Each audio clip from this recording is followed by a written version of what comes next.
Pwede ba? Tumigil ka na? Simula nung nalaman kong buntis ka, nawala na ako ng pangarap. Pangarap na makakuha ka ng magandang trabaho at makapagtapos ka. Pero anong ginawa mo? Yung pangarap mo, nawala na parang bula.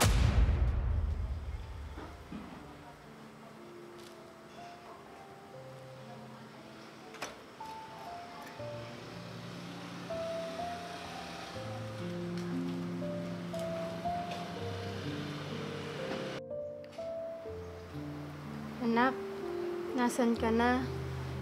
Saan ka na nagpunta? Miss na kita. Sana mapatawad mo ko.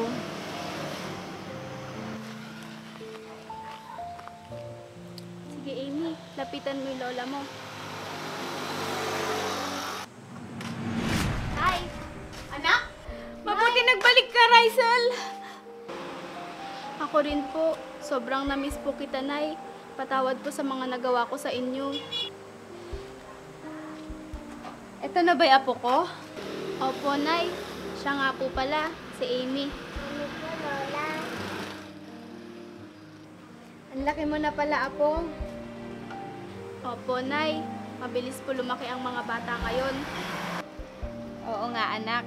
Siya nga pala. Huwag mo na uulitin yun, ha? Halos masiraan ako ng bait kaiisip sa'yo.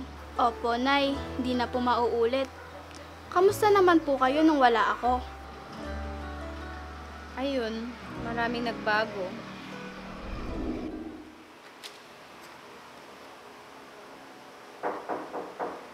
Anak!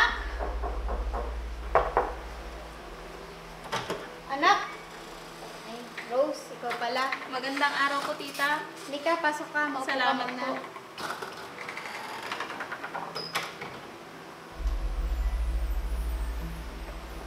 Tita, ito nga po pala, luto ni nanay, pinabibigay niya po sa inyo. Salamat. Rose, may idea ka ba sa pag-alis ng anak ko? Umalis po, tita? Bakit po? May problema po ba? Naglayas kasi si Rysel. Hindi ko alam kung saan siya nagpunta. Ano? Bakit niya ginawa yon? Buntis pa naman siya. Ano, Rose? Alam mong buntis si Rysel? Kailan niyo pa tinago sa akin to? Tita, pasensya na po kayo. Ang totoo niyan, matagal na po namin alam na buntis si Rysel. Hindi lang po namin sinasabi sa inyo, baka sermonan niyo ulit siya. Pinsan mo siya. Pero dapat, sinabi mo sa akin kasi ako yung magulang niya. Gusto ko naman po sabihin sa inyo, kumukuha lang po ako ng tiyempo, kaso pinungunahan ako ng kaba. Wala na tayong magagawa. Nandyan na yan eh. Pwede mo ba akong tulungang hanapin siya? Sige po tita, makakaasa po kayo. Tutulungan ko po kayo na hanapin siya. Magtatanong-tanong ako sa mga klase at kaibigan niya.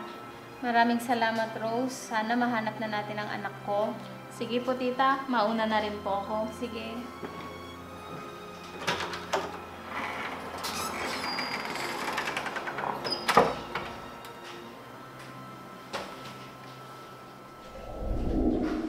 Ganun yung nangyari. Sobrang nag-alala kami sa'yo. Sigurado ako, matutuwa si Rose pag nakita ka. Ganun po ba? Rysel!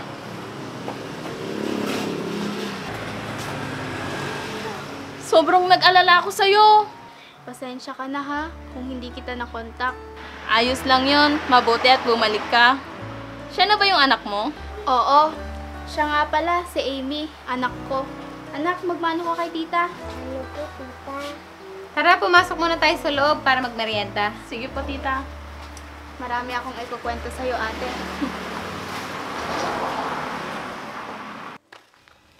Oh, anak! Dahan-dahan, baka madapa ka. Galing kasi yung point guard nila, pre. Ang bilis. Oo nga eh, kahit ako eh. Nahirapan ako dun sa matangkad nila postehan. Teka lang, pre. Parang si Rysel yun, ah. Ano ba yan? Sinabi ko naman sa'yo, huwag ka masyadong malikot eh. Ang dungis mo na tuloy. Dito lang naman po ako maglalaro, Mami. O sige, basta huwag ka lalayo ha. Tara, pre. Samahan mo nga ako. Kausapin ko lang si Rysel. Sige pre. Rysel, Chris, kumusta ka na? pwede ba? Wala na tayong dapat pag-usapan. Di ba nakipaghiwalay ka na sa akin? Teka lang. Pre, tara. Mahiwan ko muna kaya. Sige, pre. Rysel, mahal pa rin kita. Pwede ba? Anong na sinasabi mo? Tantanan mo na ako! Mami, sino po siya? Wala anak, kaibigan ko lang yan. Mami? May anak ka, Rysel? Sinong ama? Oo, anak ko.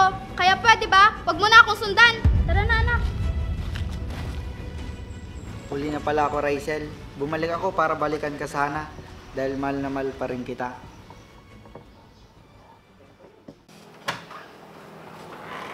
O anak, umupo ka muna dyan. Maglaro ka muna dito kuha lang ako ng damit.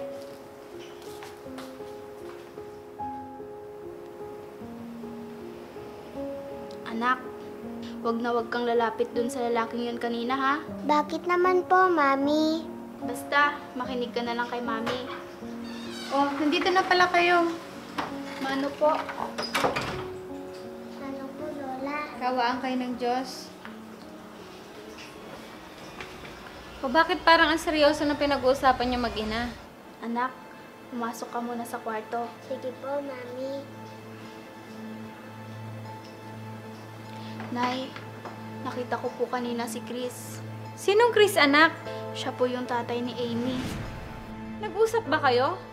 Bakit hindi mo sabihin na buntis ka nung naghiwalay kayo? Natatakot po ako na baka pag sinabi ko yun, itanggi niyang siya ang ama ni Amy. Sobrang sakit po sa akin nun.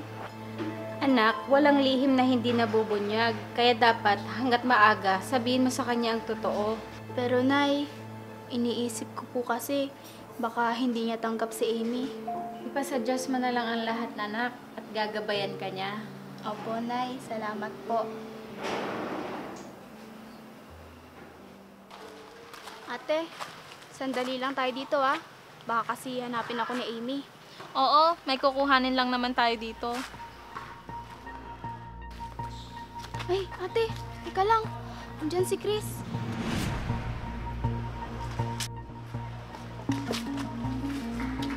O, Rysel, anong ginagawa niyo dyan? Ba't kayo nagtatago? May problema ba? May hinahanap kasi kami, nahulog namin. Ba't ikaw? Anong ginagawa mo dito? May dinaanan lang ako dyan. Total, andito ka na rin naman. Rysel, pwede ba tayo mag-usap? Sige. Sige, Rysel, doon na muna ako. Mag-usap muna kayo. Babalikan na lang kita mamaya. Sige, ate.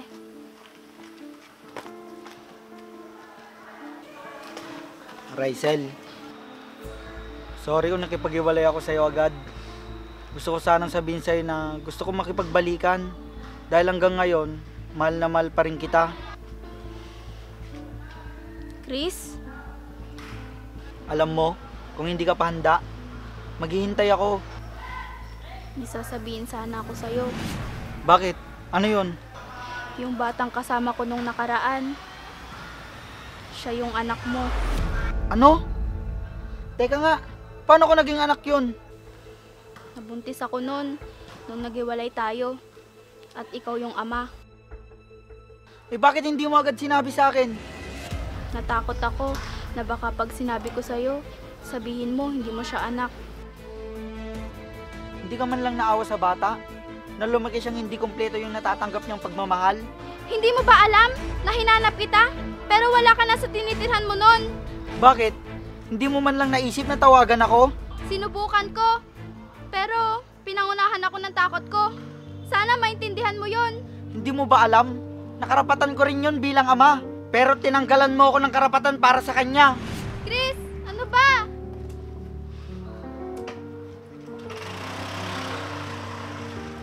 Ano nangyari doon? Bakit umalis yon? Sinabi ko sa kanya yung totoo, na anak niya si Amy.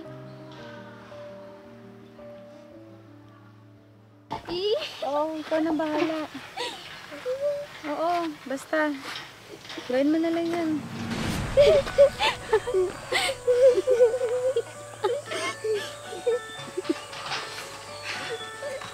Sige na, bye. Rysel, Chris? Nay, pakitignan mo na nga si Amy. Hindi ka muna inilaro tayo doon. Anong ginagawa mo dito? Ba't nandito ka? duman ako sa inyo. Kaso wala kayo doon. Kaya pumunta na ako dito. Gusto ko sanang dalawin yung anak ko. Buti naman naisip mo yan. Nung huli tayo nagkita, bigla ka na lang umalis. Pasensya ka na. Pero napagtanto ko na kailangan nating ayusin to. Sige, kahit rin naman ako. Gusto kong maayos to. Sandali lang, tatawagin ko lang si Amy. Sige, hintayin ko kayo. Nay, kausapin ko lang po si Amy. Amy anak, may papakilala ko sa'yo. Siya ang daddy mo. Di ba po sabi niyo, huwag akong lalapit sa kanya? Anak, pasensya ka na. Pero daddy lang yun. Kaya puntahan mo na yung daddy mo. Sige po. Tara Nay, puntahan natin si Amy. Daddy! Anak! Salamat. Mahal na mahal ko kayo. Mabuti naman at nagkaayos na kayo dahil nakakaawa yung bata. Opo, Nay. Alam ni Amy na kulang siya sa pagmamahal ng isang ama at ngayon mararanasan na niya. Salamat, Nay. Mahal na mahal po kita. Mahal na mahal din kita, anak.